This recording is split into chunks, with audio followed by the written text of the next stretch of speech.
Okay, this is a battle between Dan and myself. I'm playing my Desert Rats, and he's playing his Africa Corps. Um, I put in reserve. The first mission is it was an encounter mission, and I put in reserves my Grant tanks. Have teamwork and semi-indirect fire and Pip Roberts in that HQ that's on the left, and one platoon of Grants. Um, I also had some Crusaders that went along with it, but as you can see here, his reserves are two 88s. He had a platoon of 5 Panzer IIIs also in reserve, along with those 88s. Out of reserve, he had two Panzer IIIs in the HQ, a platoon of 3 Panzer IIIs, and Stukas.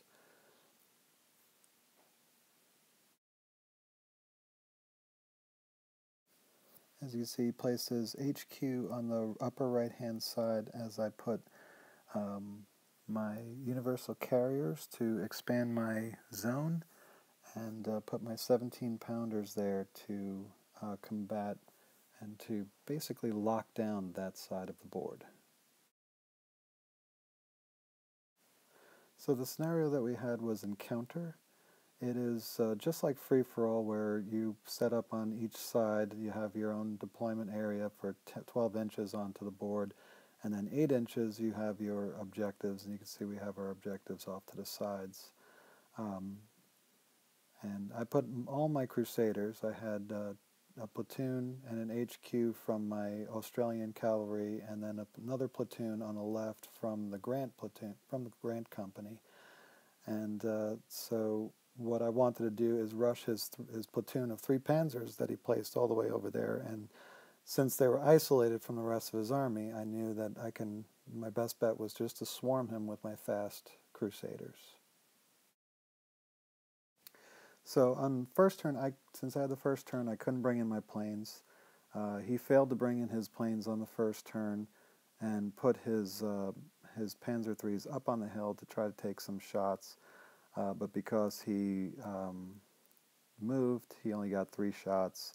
I think it was still at long range, and so he didn't get anything on his first turn. So then my first turn, I just rev up the engines, and I don't even try to shoot at him. His armor's too tough, and I try to outflank him here.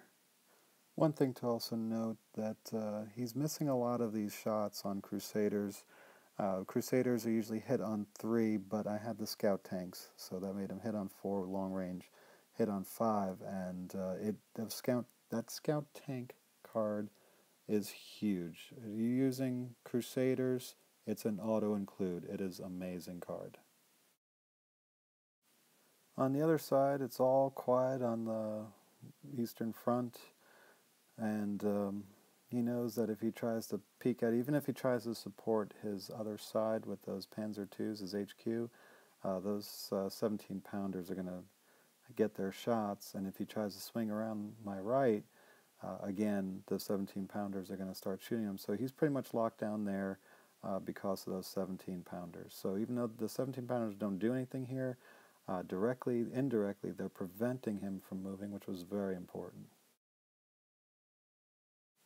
So in my turn 2, as you see, I dash up. I don't get to shoot at him. Again, I thought it was kind of worthless to just take a short turn. Better to get in position to threaten him before he has a chance to get reserves.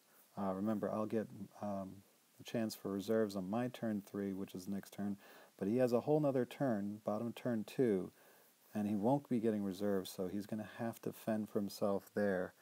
And I like my chances, even though let's see, he's got 15 points of tanks there, and I've only got 13 points. I still like the amount of shots I'm going to be able to put into his, into his side armor, which is very important for Crusaders. So he blitzes to maneuver his guys, and he's successful. He basically tries to take shots in all different directions. He went to the right there with two of his tanks to the left, and the one that actually shot to the left had the most success. He bailed out two tanks, whereas the other two tanks did absolutely nothing, and that was key when I was able to survive that turn with his anti-tank 8 guns against my front armor of only 3, and for him to miss so many shots was really devastating, and pretty much spelled a lot of doom. All I got to do now is just take out a couple of his tanks, and that will be that'll be game over very quickly. So it was really important that I hung on this just one turn, get bad dice rolls on his side, and yeah, that's exactly what happened. So after his bad dice rolling, of course, I have very good dice rolling. My tanks all successfully blitzed. I didn't quite get up the hill, so he still got cover. Um, he did have higher elevation than I did on my 2 platoons there. However, it really didn't matter. I put enough hits on him that I was able to destroy 2 of his tanks and bail out the other. So it's looking real horrible for him, and I could just tell you that he did not get back in, but he didn't run. But the rules say that you cannot contest an objective with a bailed out tank, and that was bottom of turn 2. No. Yes. Okay. Bottom of turn 3. He failed to get reserves. He failed to get back in his tank. He didn't. He stayed on the board, but because he was bailed out, he couldn't contest. So then, on my turn 4, that was it. He wasn't contesting. I was, and that was the game. So it ended on top of turn 4. On that first of all bad dice rolling from him, and then good dice rolling on my part. So that's how it ended. I won. I guess it's 8-1. I didn't think I lost anything. Planes were a non-factor. Reserves were a non-factor. Again, the speed of the Crusaders is what killed him. Also, the fact that the 17-pounders were able to cut him off. He had to defend 2. He did learn one thing about this, though. That platoon of 5 Panzer IIIs was a killer for his reserves because they were 25 points, and he still needed 4 more points, and the closest he could do is take off his 88s or his Stukas, so that put him way over, and that was just not a good option for him. So he redesigned his force for the next game to make it a little bit better.